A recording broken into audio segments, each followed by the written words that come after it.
بسم اللہ الرحمن الرحیم۔ السلام علیکم ناظرین، دنیا میں یہودیوں سے زیادہ بدبخت اور سرکش کوئی قوم نہیں گزری جو اپنے نبیوں کو ناحق قتل کرتے تھے۔ حالانکہ یہ پیغمبر کرام نہ کسی کو ستاتے تھے اور نہ کسی کے مال و دولت پر ہاتھ ڈالتے تھے، بلکہ بغیر کسی اجرت کے لوگوں کو فلاح کی باتیں بتاتے اور اللہ کی طرف بلایا کرتے تھے۔ لہٰذا حضرت ابو عبیدہ بن جراح رضی اللہ تعالی عنہ نے ایک مرتبہ رسول اللہ صلی اللہ علیہ وآلہ وسلم سے پوچھا کہ قیامت کے دن سب سے بڑے اور سخت عذاب کا مستحق کون ہوگا؟ آپ صلی اللہ علیہ وآلہ وسلم نے فرمایا، وہ شخص جو کسی نبی کو یا کسی ایسے شخص کو قتل کرے جو بھلائی کا حکم دیتا ہو اور برائی سے روکتا ہو۔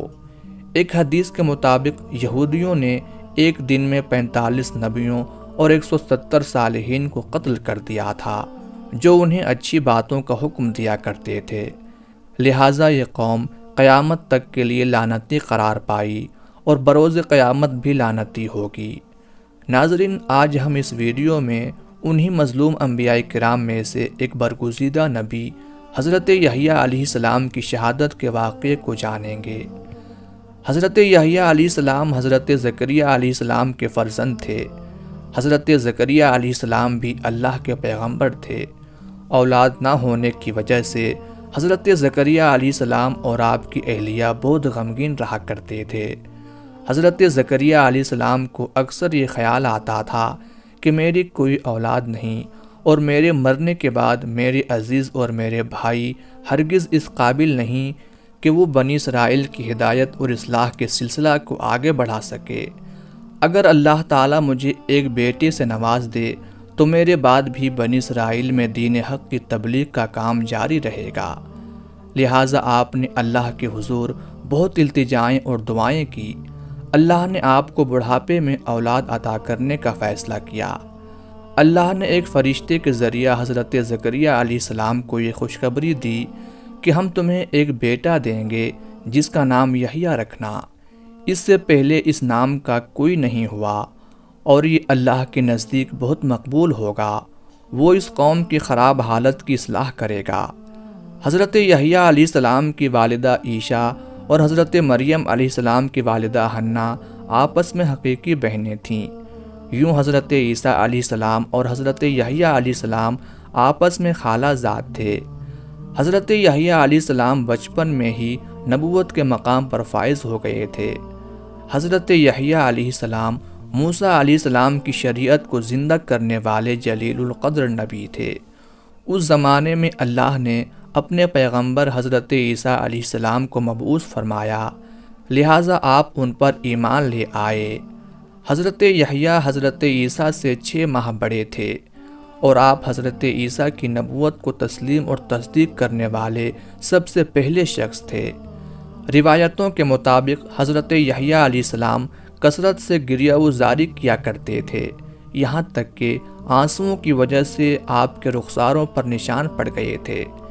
ابن عساکر نے روایت کی ہے کہ ایک روز والدین ان کی تلاش میں نکلے تو دیکھا کہ وہ جنگل میں ایک قبر کھودے اس پر کھڑے زارو قطار رو رہے ہیں۔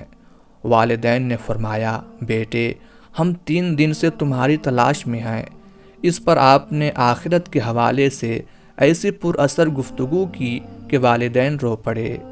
حضرت یحییٰ علیہ السلام بے حد حلیم، رقیق القلب، پاک باز، عابد و متقی، استغنا و قناعت سے سرشار، شرم و حیا کے پیکر اور شیریں کلام تھے۔ نہایت سادہ زندگی بسر کرتے، غذا بقدر ضرورت اور لباس اتنا ہوتا جو ستر پوشی کے لیے کافی ہو۔ آپ کو جنگلوں اور بیابانوں سے محبت تھی۔ زندگی کا زیادہ تر حصہ وہیں گزارا جہاں درختوں کے پتے اور شہد بطور غذا تناول فرماتے۔ پیاس لگتی تو نہر سے پانی پی لیتے۔ نہ کوئی گھر تھا اور نہ زمین جائیداد، جہاں رات ہوتی وہیں بسیرا کر لیتے۔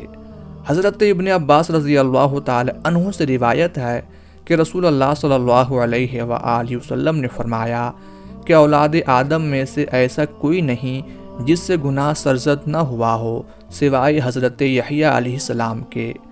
اللہ نے حضرت یحییٰ علیہ السلام کو 5 باتوں کا حکم فرمایا تھا کہ ان پر عمل کرو اور بنی اسرائیل کو بھی عمل کرنے کا حکم دو۔ لہٰذا انہوں نے بنی اسرائیل کو بیت المقدس میں جمع کیا اور فرمایا، اللہ نے مجھے 5 باتوں کا حکم دیا ہے۔ اللہ کے سوا کسی کی عبادت نہ کرو اور نہ ہی اللہ کے ساتھ کسی کو شریک کرو۔ میں تمہیں نماز کا حکم دیتا ہوں جو خشوع و خضوع کے ساتھ ادا کرو۔ میں تمہیں روزے رکھنے کا حکم دیتا ہوں، بے شک روزے دار کے منہ کی بو اللہ کے نزدیک مشک سے بھی زیادہ معطر اور پسندیدہ ہے۔ میں تمہیں صدقہ کرنے کا حکم دیتا ہوں اور کثرت سے اللہ کا ذکر کرتے رہا کرو۔ حضرت یحییٰ علیہ السلام کی وفات کے بارے میں مفسرین نے مختلف واقعات تحریر کیے ہیں، تاہم مفسرین کی اکثریت نے جس واقعے کو بیان کیا ہے وہ لوقا کی انجیل سمیت بہت سی کتابوں میں درج ہے، جس کا خلاصہ یہ ہے کہ حضرت یحییٰ علیہ السلام کے زمانے میں یہودیہ کا بادشاہ ہیرود ایک عیاش شخص تھا، جس کی وجہ سے پورے ملک میں فسق و فجور پھیل رہا تھا۔ اس نے اپنے حقیقی بھائی فلپ کی بیوی ہیرودیاس کو بغیر نکاح اپنے گھر میں رکھا ہوا تھا۔ حضرت یحییٰ علیہ السلام چونکہ نبی تھے اور دعوت حق کا فریضہ سر انجام دیتے تھے، لہٰذا انہوں نے بادشاہ کے اس فحش حرکات کے خلاف آواز بلند کی، جس کے نتیجے میں انہیں گرفتار کر کے قید خانے میں ڈال دیا گیا۔ بادشاہ نے حضرت یحییٰ علیہ السلام کو قید تو کر دیا، لیکن وہ ان سے ڈرتا بھی تھا۔ وہ جانتا تھا کہ آپ اللہ کے سچے نبی اور نیک و پارسا انسان ہیں، نیز بنی اسرائیل میں بڑی عزت ہے۔ لیکن بادشاہ کی داشتہ ہیرودیاس حضرت یحییٰ علیہ السلام کی تعلیمات کو اپنے اور اپنی جیسی دوسری بدکار عورتوں کے لیے بہت بڑا خطرہ سمجھتی تھی، لہٰذا وہ آپ کی جان کی دشمن ہو گئی۔ اسی اثنا میں بادشاہ کی سالگرہ کے موقع پر محل میں رقص و موسیقی کی محفل جمی، جس میں ہیرودیاس کی جوان اور خوبصورت بیٹی نے اپنی سحر آمیز رقص دکھا کر بادشاہ کو اپنے جال میں پھانس لیا۔ بادشاہ نے خوش ہو کر اس سے کہا کہ مانگ، کیا مانگتی ہے؟ بیٹی نے اپنی ماں سے مشورہ کیا، وہ تو پہلے ہی ایسے موقع کی طاق میں تھی، لہٰذا اس نے بیٹی سے کہا کہ بادشاہ سے یحییٰ علیہ السلام کا سر مانگ لے۔ بیٹی نے بادشاہ کے سامنے ادب سے جھک کر عرض کی، اے بادشاہ سلامت، مجھے یحییٰ کا سر تھال میں رکھ کر منگوا دیجیے۔ بادشاہ یہ سن کر پریشان ہو گیا، مگر اپنی محبوبہ کی بیٹی کی فرمائش کیسے رد کر سکتا تھا؟ چنانچہ اس نے سپاہیوں کو قید خانہ بھیجا اور حضرت یحییٰ علیہ السلام کا سر کاٹ کر آپ کو شہید کر دیا۔ آپ علیہ السلام کے سر مبارک کو ایک تھال میں سجا کر اپنی محبوبہ کی رقاص بیٹی کے سامنے پیش کیا۔ روایتوں کے مطابق حضرت یحییٰ علیہ السلام کی شہادت پر آسمان سے خون کی بارش ہوئی اور سورج کا رنگ سرخ ہو گیا، اور جب آپ کے کٹے ہوئے سر سے خون گرے تو وہ زمین پر جوش مارنے لگے۔ لوگوں نے اس خون کو بہت دبایا اور صاف کیا، لیکن وہ خون کے قطرے اسی طرح جوش مارتے رہے، یہاں تک کہ اللہ نے بنی اسرائیل پر ایک سخت عذاب کا فیصلہ کر دیا۔ اس وقت روم کا سیزر البیریس تھا، وہ ہیرود سے ناراض ہو گیا اور اس نے اپنے بھتیجے اینٹیپا کو اس کی سلطنت پر حملہ کرنے کے لیے بھیجا۔ وہ ایک خونخوار فوج لے کر یہودیہ پر حملہ آور ہوا۔ بادشاہ کے لشکر نے قسم کھائی کہ جب تک یحییٰ علیہ السلام کا خون جوش مارتا رہے گا، ہم یہودیوں کو قتل کرتے رہیں گے۔ ہزاروں یہودی قتل عام کیے گئے۔ اینٹیپا نے ہیرود کو شکست دے دی۔ اس نے ہیرود کو زنجیر پہنا کر سر عام روم لے جانے کا فیصلہ کیا۔